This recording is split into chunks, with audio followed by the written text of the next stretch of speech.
episode of Startup Tables with AJ. AJ, of course, here being me, Archana Jahagirdar. I am the founder of Rukam Capital, and I have a table full of goodies, or rather founders. For a VC, I mean, founders are always the best thing ever that happens to us. We are going to get into a really interesting conversation with our founders here. Hi, my name is Arpit and I'm the founder of FeastBox. It's a new age instant meal brand that looks to offer meals in a convenient format, which are chemical free, which are junk free, which you can consume on the go.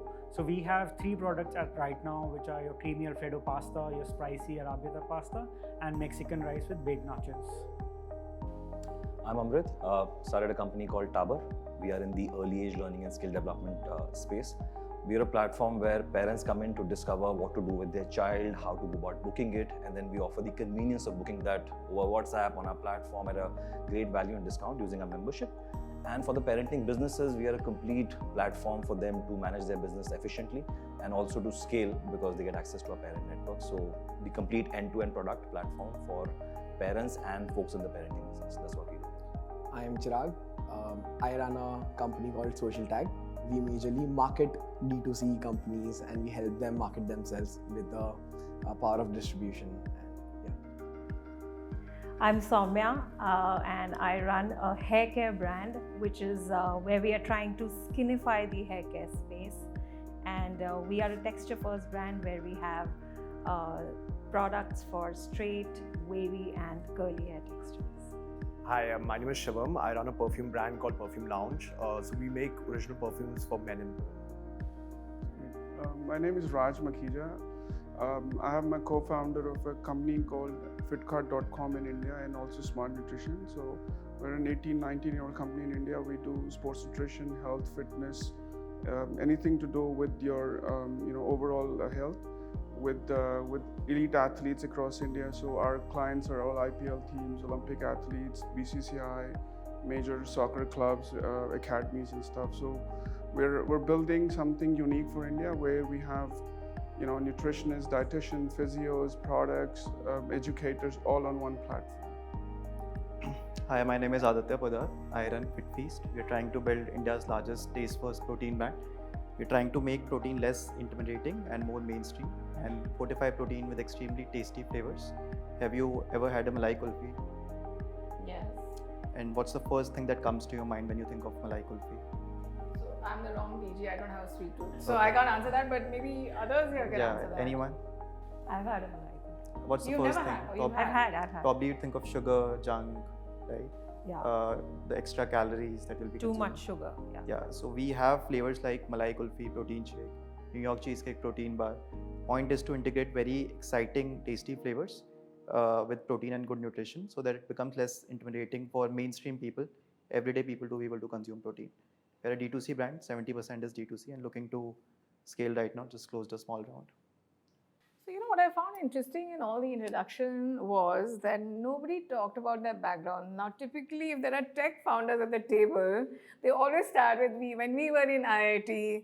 So, I know the background of some of you here. So, I think what's interesting is that what is the reason for starting up, तो क्यों शुरू करा? और कोई काम नहीं था करने के लिए? So for me, I think I was an avid consumer of packaged meals. So I used to work in Singapore for 5 years where we used to consume a lot of these meals. And one of these nights when I looked at the ingredients, I was really amazed at how many artificial flavors and everything is added to your food, which shouldn't be there. So that was the idea behind starting FeastBox, to come up with something which is really junk-free and guilt-free without chemicals. So that's how. But what is an engineer doing with food? Yeah, so reveal your dirty secret or your past education. No, yeah, I graduated from IIT Delhi. I then did my MBA from IIM Calcutta. Then worked for 9 years in investment banking and venture capital.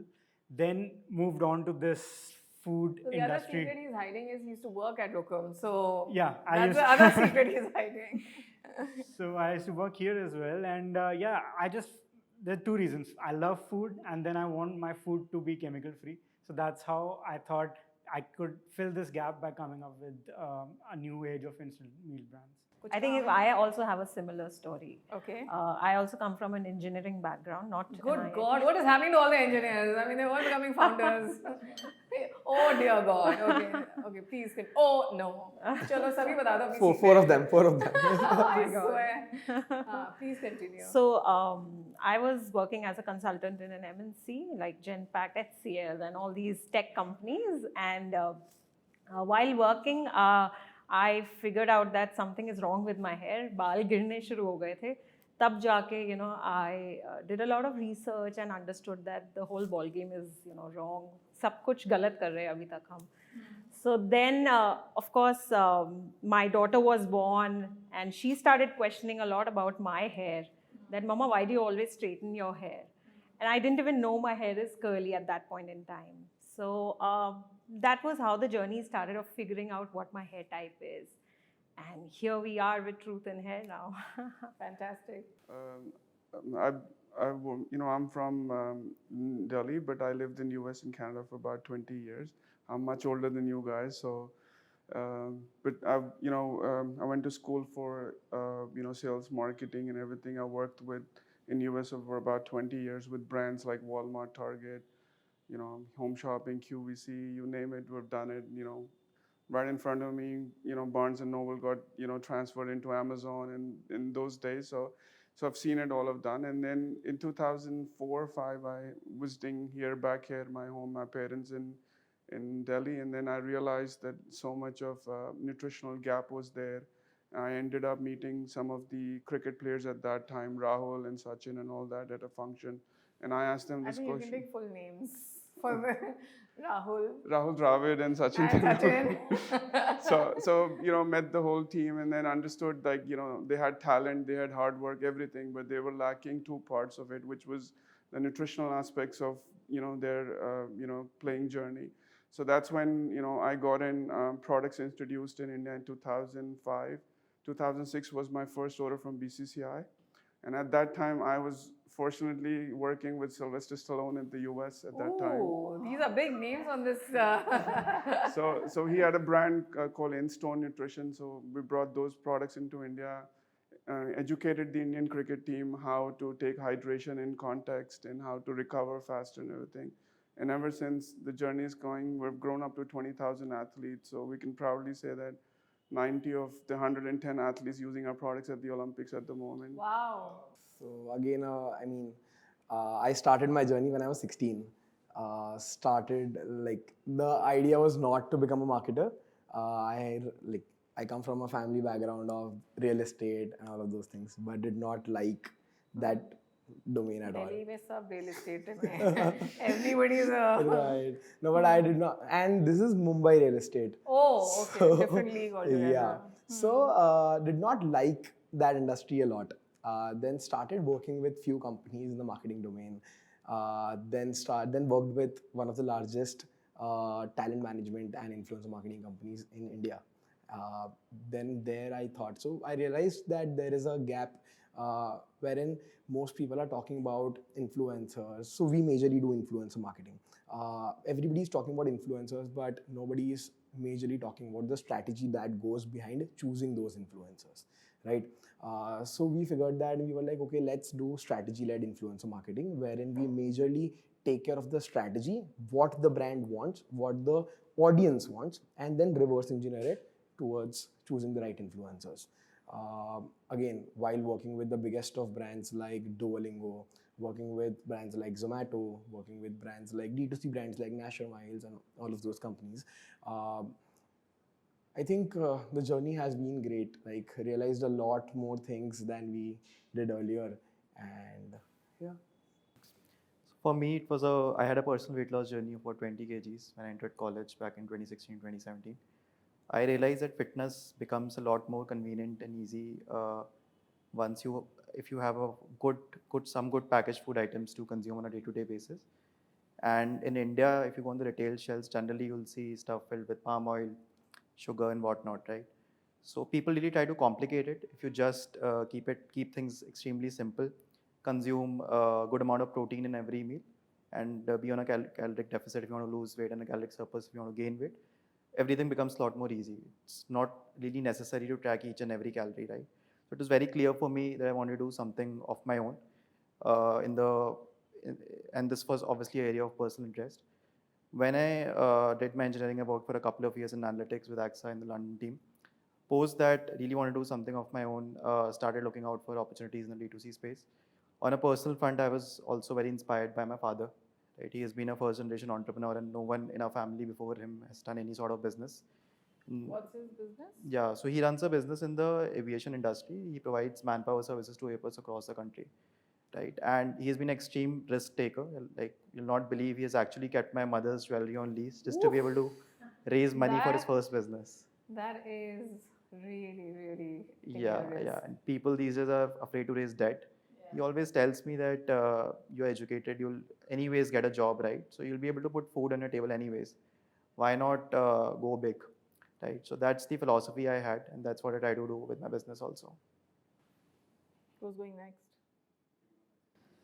So, 15 years in tech before I decided to venture out into the entrepreneurial space. I did my graduation in Delhi. Wipro has a work cum study integrated program with BITS, so they took us straight from campus.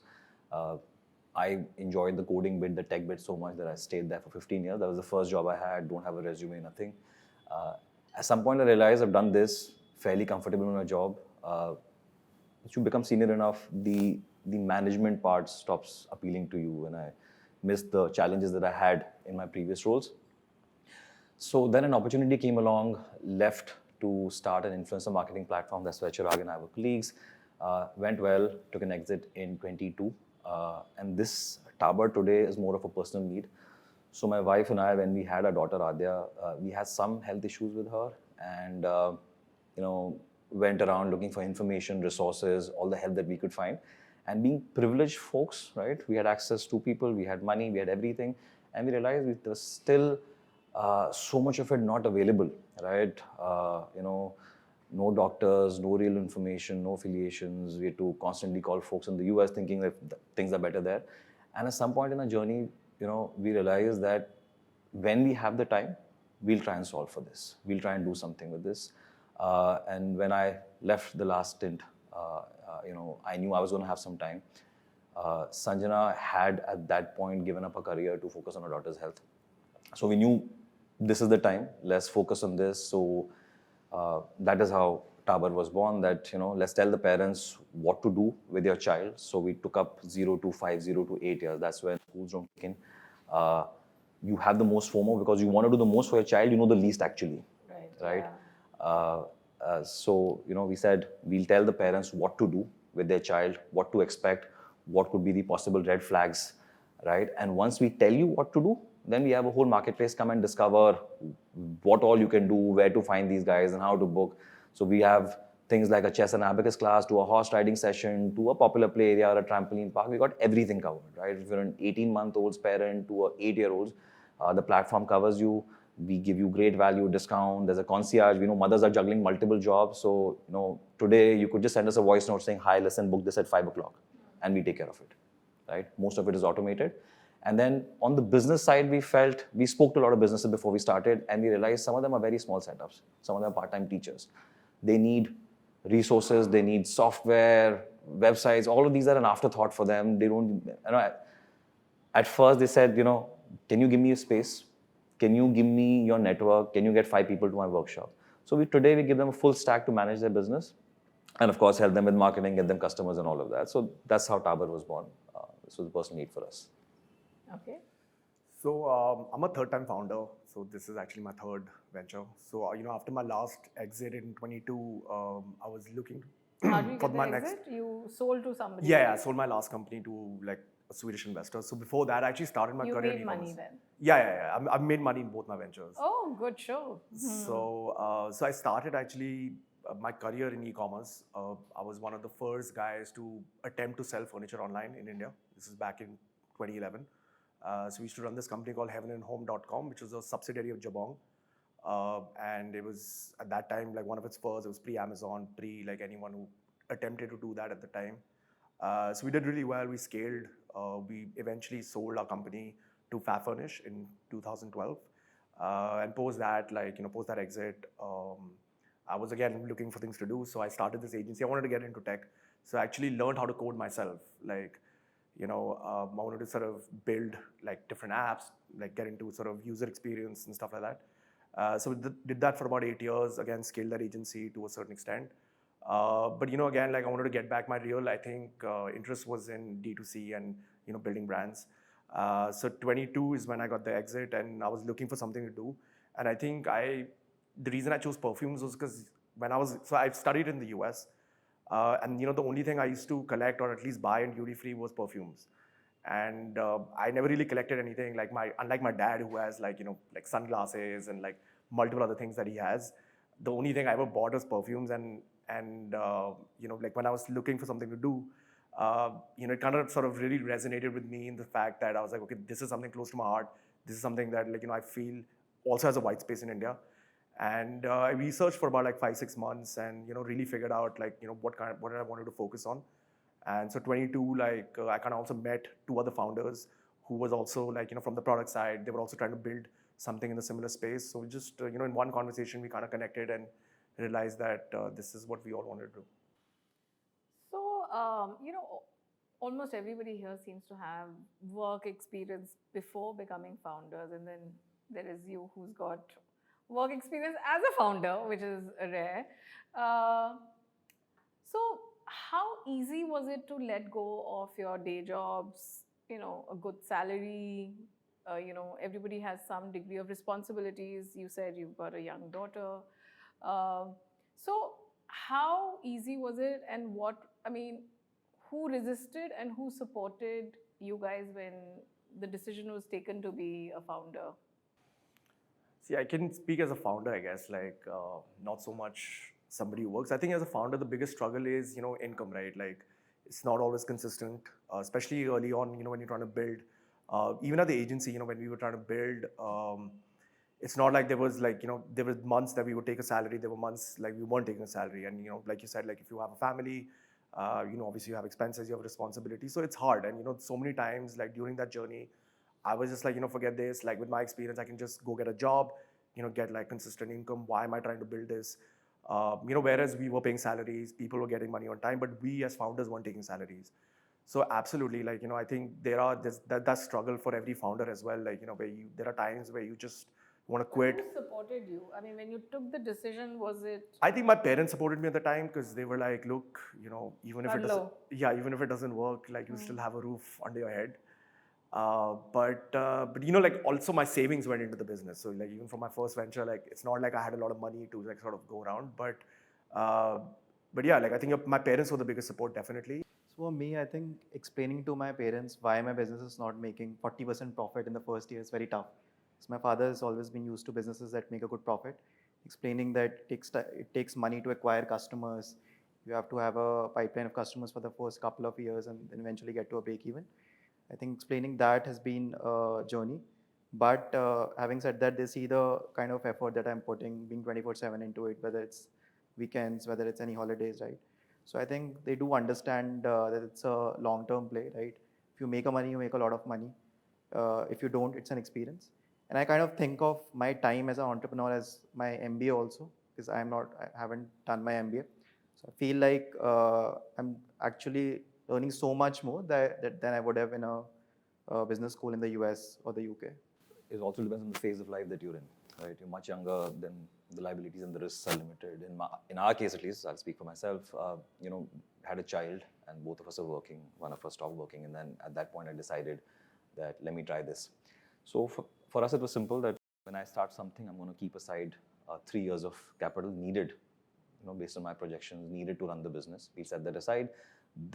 An X amount that we need to, sustain ourselves, the lifestyle that we lead. We need something for our daughter, we need something for ourselves, and then there are fixed monthly expenses. We'll keep that aside for 3 years. Fortunately, because I started very late and I'd worked and, had a small exit, so I had some money, my wife had some money. So yeah, so that was the main criteria for us, that we need funds for 3 years for the business. Yeah, but you were putting everything on the line. Yeah. So I had 2 phone calls. I live in a joint family, so the first phone call was my wife, of course, and she said, "Go ahead, do it." Because I said, "Listen, I'm going to be resigning now. I had some work. I used to be, my team used to be based in Bangalore, and I had flown to Bombay for some work. And something happened. I said, listen, I'm going to decide today. So I'm going back to Bangalore. So I called my wife first. I said, listen, this will happen today. Speak now, or then, for 3 years, you're supporting me. She says, please go. You're becoming too cranky. You must do this now. And the second phone call was my younger brother. I called him. He said the exact same thing. He said, you're becoming too cranky. You'll end up fighting with us every day. Please go and do this now. We've got you. So the lesson for founders is become cranky, then everybody will support you. They see you that you're going into work and, you professionally, from a label standpoint, you seem to be doing well. But if it's not keeping you happy, then and you in that position where you can take that risk. And I also feel that, we've had a privileged upbringing. You worked hard and you worked for 20 years. So if you don't take a risk now, then, when will you take that chance? And we'd also done our calculations. We studied the space. So we knew that it's not that, it's a blind dart that I'm showing them. I'm not shooting in the dark. I feel it's going to work because everything, as per me, sort of seems to work out on paper. And then let's go and do it. So yeah, just 2 phone calls. Both said yes. But has anybody said to you since then that what are you doing? A lot of people. But again, I'm 40. You pass that age where you really care about people who don't matter to you in your life. Right? People say good things, people say bad things. People say, sometimes people say things to you that they don't even realize that they've said that. What hurts most is the times when they've said something in the flow of a conversation where they've compared you to their child or compared to, you to someone else, where, when you read between the lines, you're like, oh, this is what you meant. But then, the minute you've taken that plunge, you've already passed that judgment phase where what will this person say or what will this uncle feel, or when I go to this family dinner, how will I be positioned and what will they think of me? Will they judge me? You pass that. You don't care. At least in my case, it didn't bother me then. In my case, for me, it was a tough decision, honestly. I was at that time working at IBM, and obviously I had a daughter, I had a family, and we stay in a joint setup wherein most of the decisions and everything is taken care by us as a family. So it was a very hard decision for me. So what I did was that I first, while working, I started the business. I also have a marketplace. We are currently still running that marketplace for the curly hair community. So we have international and Indian brands. We were the first ones to bring in those international brands in India in 2018. Now we do see a lot of curly hair brands in India, but at that time there were none. And we were the first one to discover and let people understand, okay, this is your hair type and these are the products that you should use. So people were very happy. And I could see that 6 months I started doing this business while I was working, and then I could see that there is a lot of customer queries that are coming in, pouring in, also letting us know that we should get that brand or that brand.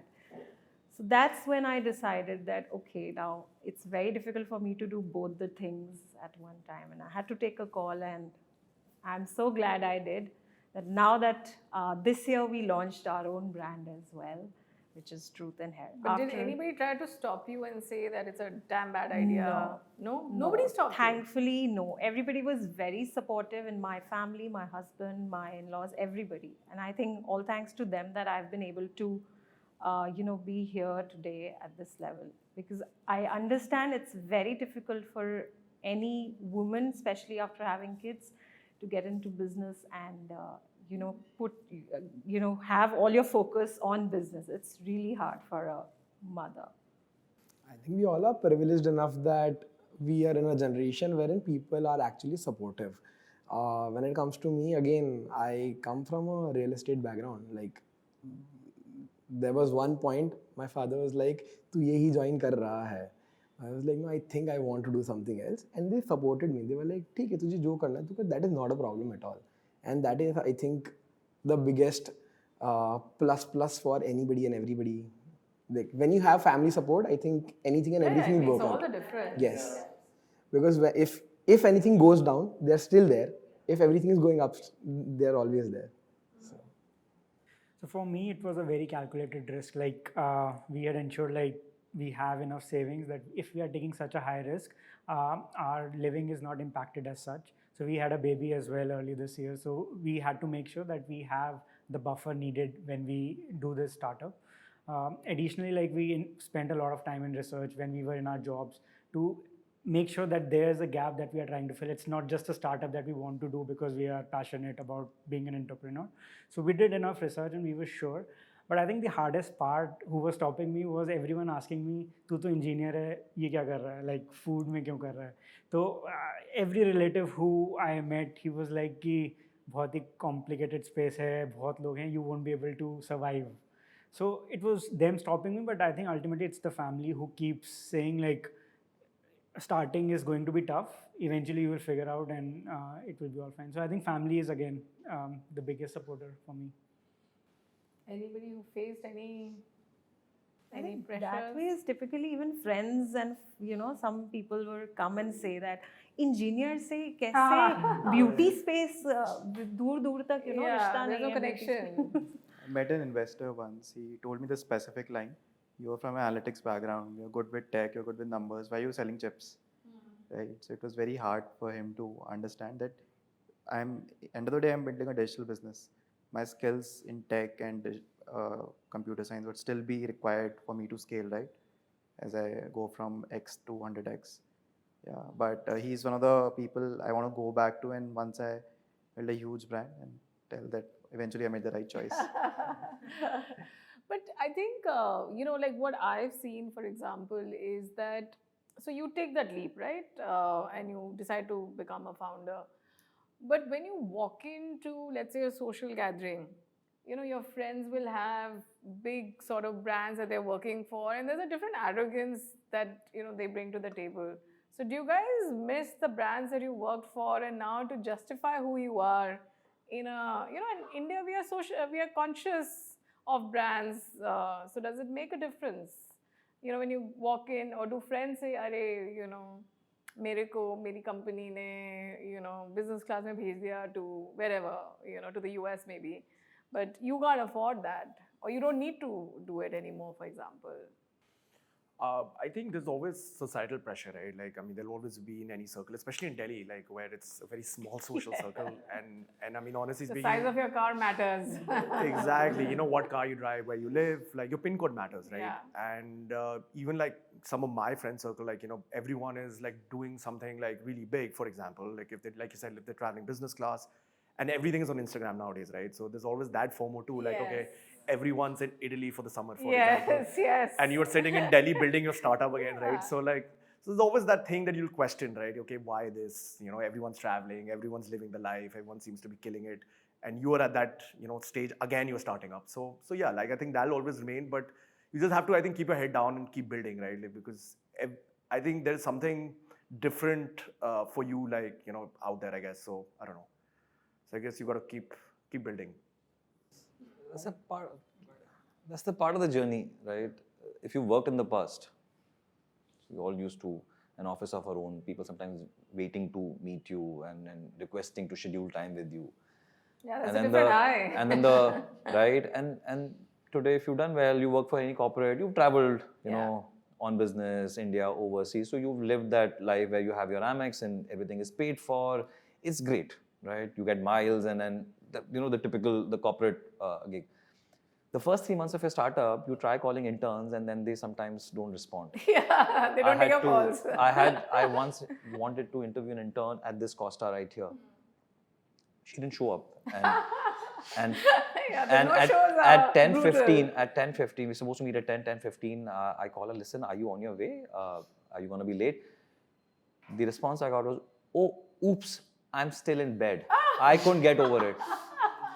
I like, is this person that irresponsible, or am I that insignificant that she's clearly forgotten that she was supposed to, you do become a bit insignificant in people's eyes. So that, if you worked in the past, that's the biggest sort of adjustment that you need to get used to. But the rest of it is like, I mean, obviously you'll not take the same number of holidays, right? Clearly you're not going to Italy. Or any holidays. Italy, yeah, exactly. Can you take any holidays? Right? Even if, let's say you get an invite that, "Listen, I'm getting married, come to Jaipur over the weekend." You're like, "Listen, for us, weekends are the most, we sell the most on the weekend. There is no way I can be away from my phone or my team or not be in office over the weekend." So those are sacrifices you mentally get tuned to.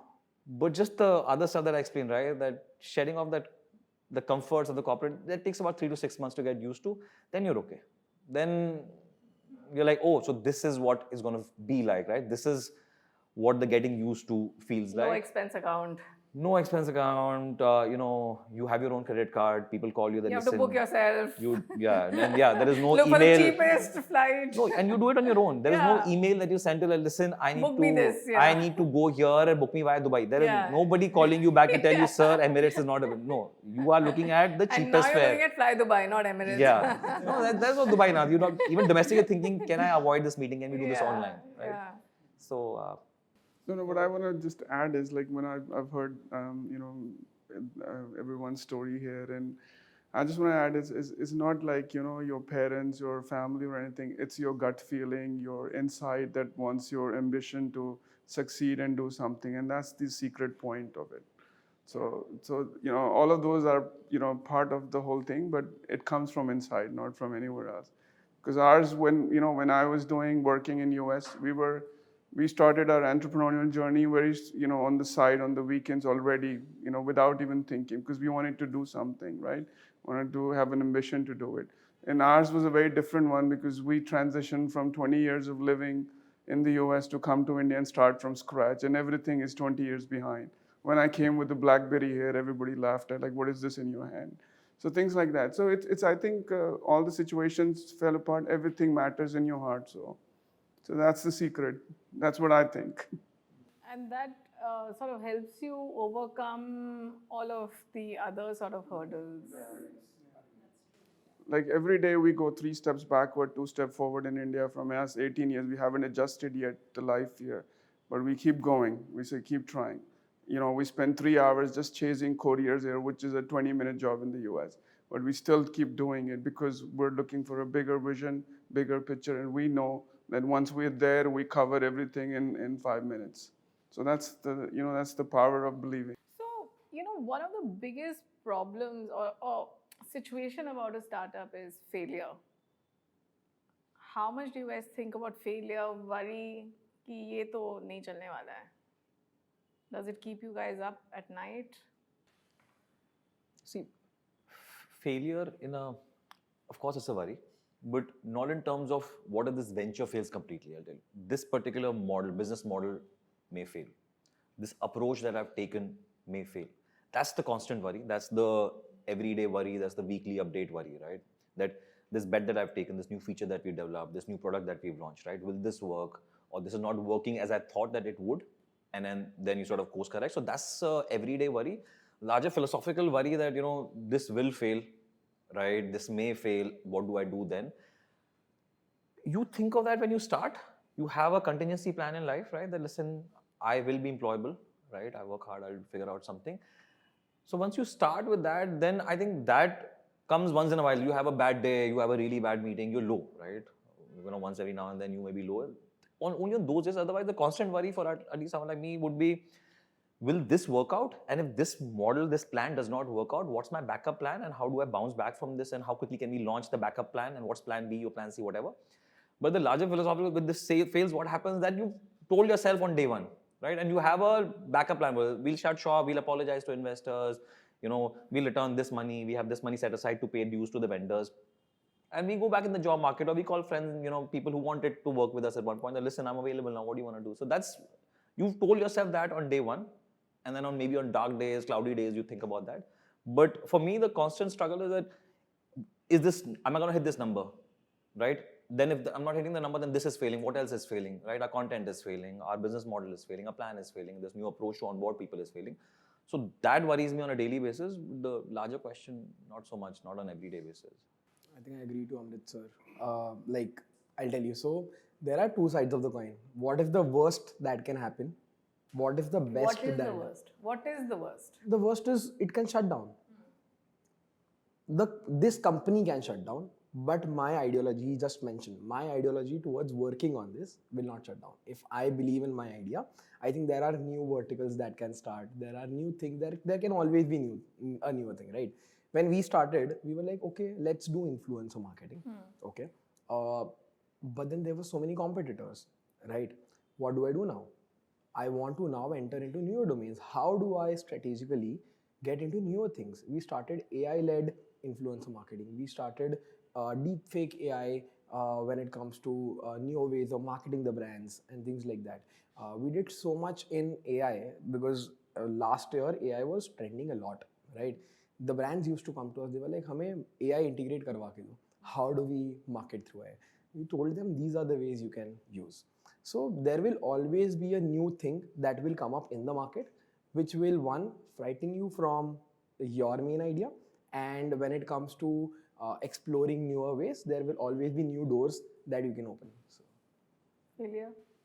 Failure fuels you, so Yeah, I completely agree. So that's Failure the secret, that you don't That's want to fail, so you keep working hard, keep grinding, keep going forward, and But keep. what if the market just doesn't respond to you? So that depends on your, like a pilot can give him any plane, he'll take care of it. But if a plane is not good, it's not the pilot. It's you have to keep, going forward and stuff. For example, you keep pivoting, you keep changing. When COVID happened, a lot of people shut down, but other people who were courageous enough, they started pivoting and get into other different things. So we do that every day. In our company, for example, we were focused on nutrition, but we wanted to integrate some more stuff, not depend only on nutrition. So we brought in tech into the play in India. So we got the Whoop bands for the Indian cricket team, and then we saw everybody wearing these bands. Yes, we saw that. Yeah. So you keep pivoting, and what I feel in India is there's one thing which lacks in most of the people I go meet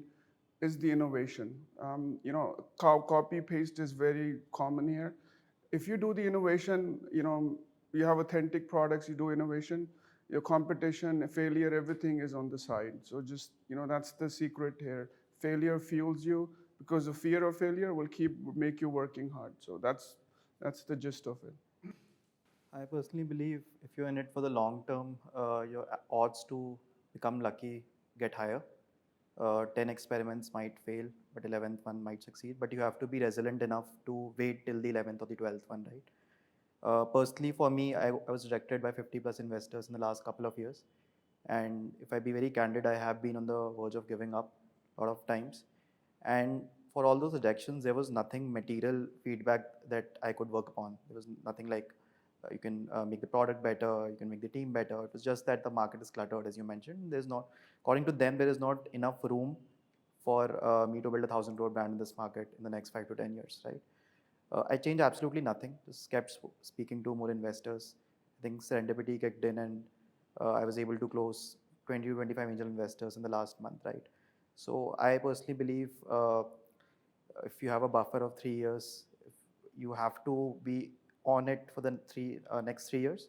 You have to keep experimenting every day, meet new people every day, and someday or the other you will get lucky. Serendipity will kick in, and you'll be able to have success. So when you were willing, you were almost wanting to, sort of give up because you said that. So what stopped you from giving up? I think it was the self-belief. Self-belief was the biggest part. I knew that if I am in it for the next 4 or 5 years, even if worst case I'm not able to raise, I can make a profitable business because we were anyways breaking even, right? And launch new products, move to newer distribution channels, increase our ticket sizes, and get to a state where I'm able to make a profit, and then not really depend on external capital for me to grow the business from this point, right? So I think that was really what I was thinking. You were saying that failure fuels you. Absolutely. Failure fuels me. And I think at every stage, you're learning. Every day is a new learning in a business. And today I've thought that, okay, this agency I'm going to work with, or this is a new way that I'm going to work with the influencers. It fails. And then that's a learning, right? So you obviously got to try different things. So rightly said, that you got to pivot. Exactly. You have to be right one time. So if this is not working for you, you got to pivot to a different method or something else. That's what we did for our business. We could see that as a marketplace, it's going to be just for a curly community, and that community is very small. So scale is something that we wouldn't get as much as we wanted. So that's the reason why we pivoted and built our own brand. And we know that this is not a curly specific brand, it's supposedly for all the hair textures. So that's how, I think we all learn, and we are still learning. Okay. Anybody scared of failure?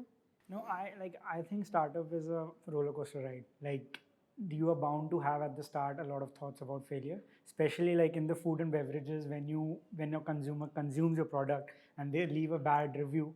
That's the point you keep thinking, what, like other people are liking it, but still there are some people who don't like it. What should I do? So I think it's the failure that fuels you, because you keep thinking, if there's something wrong, I should reach out to that customer, speak to him, what's wrong. So you try to think of ways to figure out that fault that is in your product or anything, and you try to solve that eventually.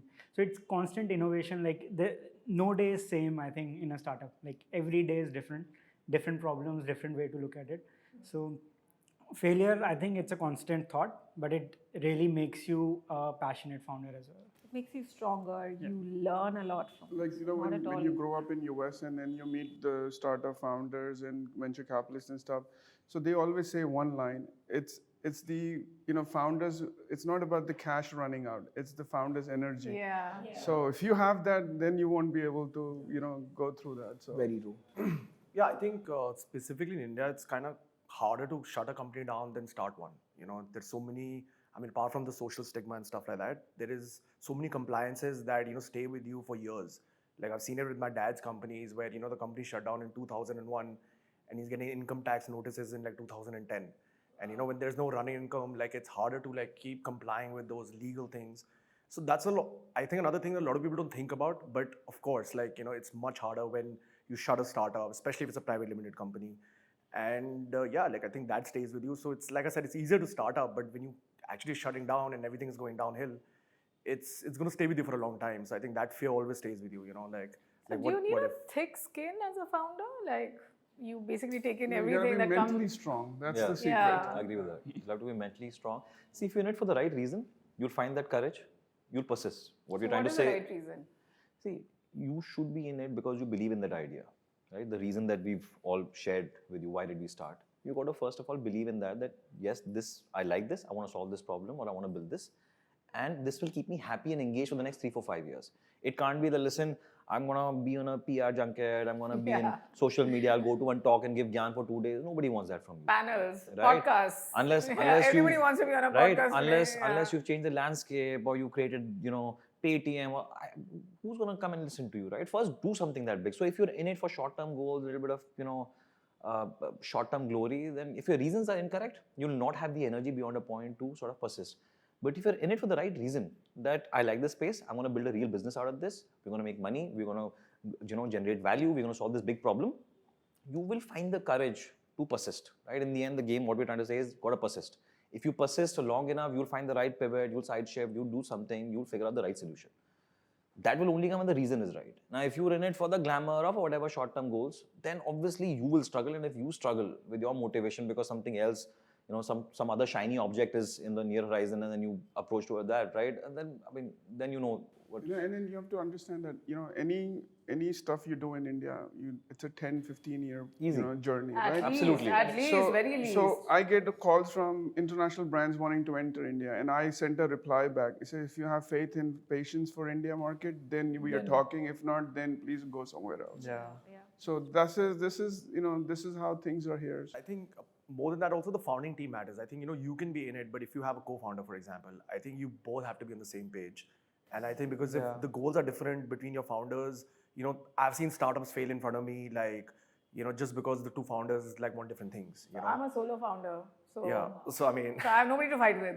Except myself. No, so if you're solo founder, great. But if you have other co-founders, you kind of have to all be on the same page. And there is, people also get bored. Like sometimes, like it's as simple as that. Like after a year, like somebody's just not in it. That's what I was trying to say, right? That if your reason is right, that you genuinely believe in the problem that you want to solve. Yeah. No, Right. but you have another advantage, right? Your wife is supporting, right? I was going to say my co-founder is my wife. I don't know where that fits. So same. What category is that? What is the risk appetite there, right? So I have the same thing. So my wife is a biochemist, so she complements my work. So that's how we work together. So he was saying, if the team is right, you can succeed. So if you have the right partner with you, See, that's with the co-founder. That's with the people that you hire also. that's it. Yeah. But see, even if you have co-founders, there's only one CEO. There's one captain. Yeah. Right? Everybody gathers behind, that's the person, that's the steam engine, right? And everybody sort of rallies behind that person. No, but And actually, even two co-founders are not alike. There'll be Yeah, somebody people will be are a different. little higher in terms of yeah, it what depends they bring. on what they understand. The Like dynamics will always be different. Yeah, personality, drive, Personality, yeah. energy is. So, let's say, investor rejection, customers complaining, employees leaving or not showing up, doing a no-show, an intern doing a no-show, not even an Then show up for intern. the interview. No. Yeah. One of my interns didn't show up for a job. I had offered a job. I gave them a letter. They were like, we're joining tomorrow. But at 10 a.m. at least they didn't come to the interview. They didn't show up the job. Everybody. That's okay. Everybody. But have they told you that, listen, I'm still in bed? Oops. No, I'm expecting. I'm like, hey, so you're going to be working on this? Are you going to have your work set up for the day? Where are you? They're like, oh, yeah, by the way, I decided not to come. So where I was headed was, what really, really hurts the most? People not showing up, investor rejection, or bad customer feedback, or customers not coming at all? All of the above. All of the above. Everything is painful. Everything hurts when you're a founder. plus 100 more things. Everything hurts when you're a founder. Yeah. And the political situation also, which we don't say when I talk about, but that also matters. What's the Customers. worst? Customers. Customer experience. In the of end, the any customer. business is customers. Who are you selling to? We're not building our businesses for ourselves, our family. We're not building it for social media. In the end, the customer pays whoever's your customer.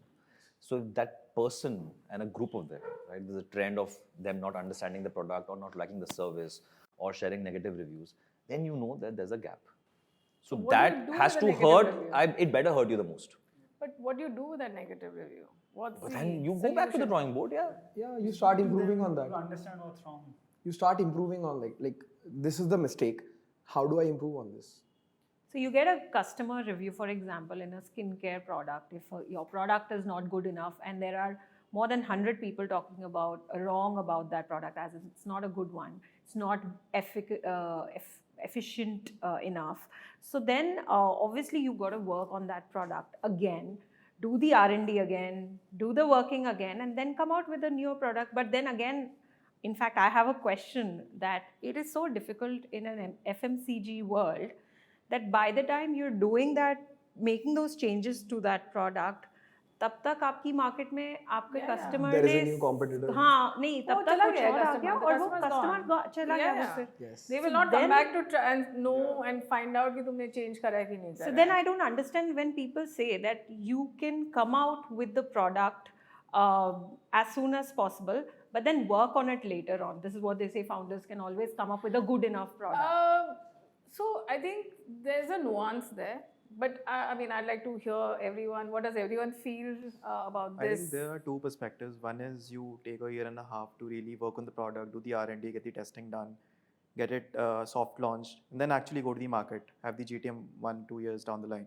One is you keep it very lean, just launch the product within a couple of months, which is what I did. Get real money get real customers to pay real money and get real feedback, and then keep iterating upon the product as you go along.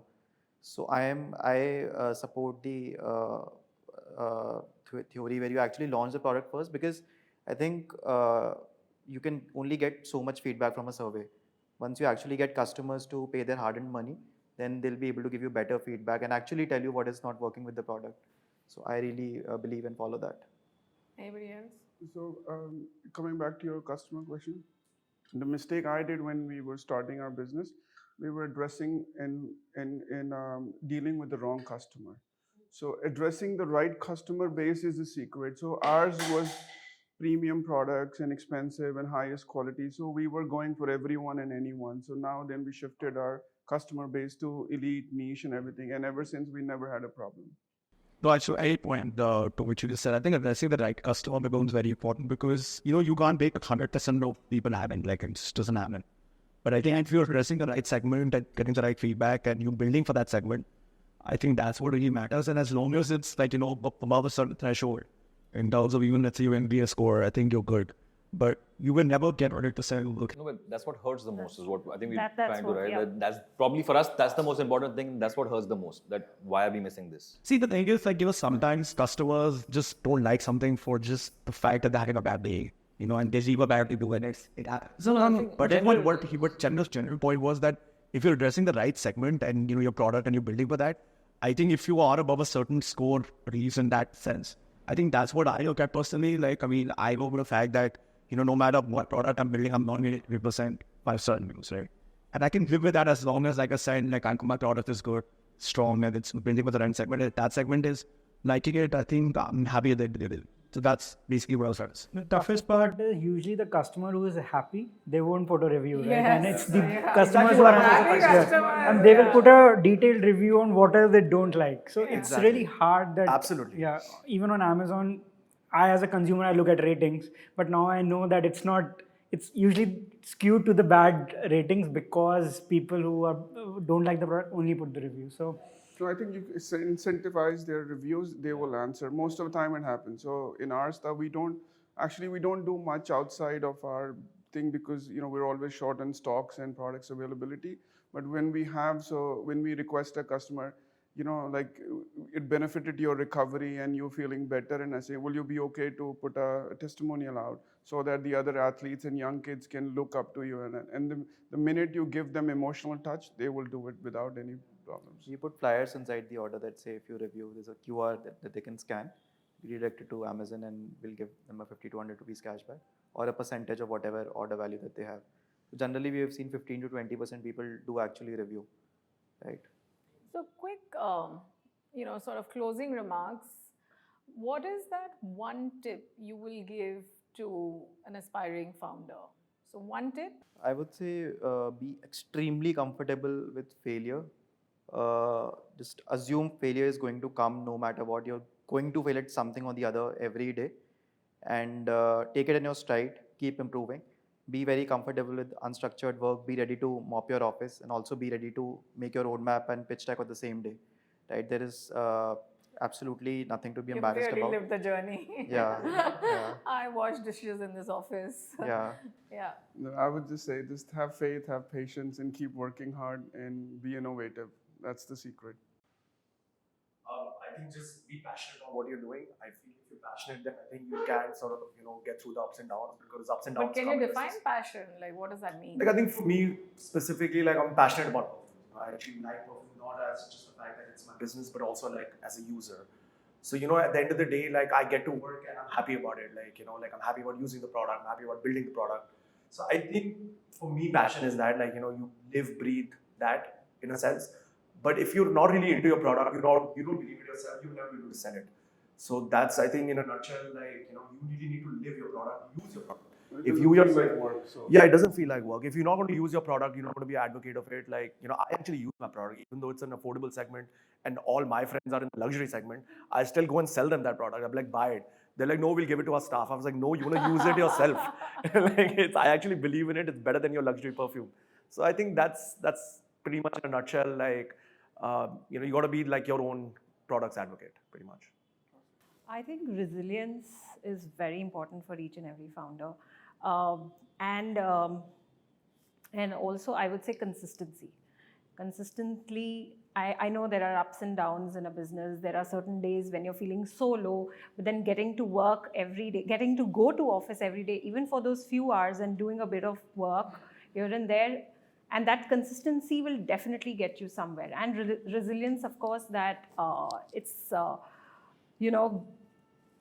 they say that you have to be thick-skinned, right? So that's how you'll slowly get But I there. think as women, you get a lot more negative sort of Yeah. stuff And I would coming say at you. that for me also, it was very difficult for me to come out with my own thoughts. I think internally itself, women, bash themselves down in their own head. So it's quite harder for women to come up and do all of that. So I'm still working on myself, I would say. So for a young founder or for a women founder, keep doing, be passionate, believe in yourself. I think that's the most important thing. For me, I think believe in your product, one. Second is be open to feedbacks. Oh, that's a good one. A bunch of people I've seen, they're like, no, my product is always right. If you have feedbacks, and if those feedbacks are constructive, I think they help you a lot in scale. Because when you work on those particular feedbacks, I think that helps you a lot. So Be open to feedbacks. Yeah, that's a good one. Plan. When you start anything, have a 2-year, 3-year roadmap and a plan, especially the funds. Most businesses run out of money. And if you're worried about money, you really can't focus on the actual problems that you have to solve on the ground. So solve for money first. Have a solid plan But with how at least. does a young founder do that? I mean, No, you but know. anyone starting a business, right? You will need funds. Yeah. Where are they coming from? Parents, friends, you're raising around. Plan for 24 to 36 months. The plan on paper and money in the bank, right, needs to be there on day one. Don't start, I will go and I will floor people and they will love me and I'll raise money. That may happen great. If you're the magician, super, but otherwise have a solid plan, right? Make sure there's money in the bank or a source where the money will come from, right? And second is persist. If you have the right reason, just persist. Like you said, right, you have to be right only once. So persist, but have a plan and have money around it, right? If you are struggling with money problems, everything else can be solved for, right? You have the capacity to solve for all of that, but have a plan, have money around it, and then persist. Should be okay. For me, I think for every founder, if you're starting up, you are in it for the long run. Like, don't think that in 2 years, in 4 years, in 5 years, you will be like Mamaearth or you will be like Zomato. You'll be there will be ups and downs. You might not be even successful in this startup, but it's your passion, it's your motivation that you will pivot from that business idea if that's not working to something else, and you will eventually succeed, but it's a long journey. It's not a 2-year, 3-year journey. So thank you, everyone. This has been a very satisfying table of entrepreneurs. I think we've had a great conversation and I really appreciate everybody coming here, giving their time and their point of view. Thank you.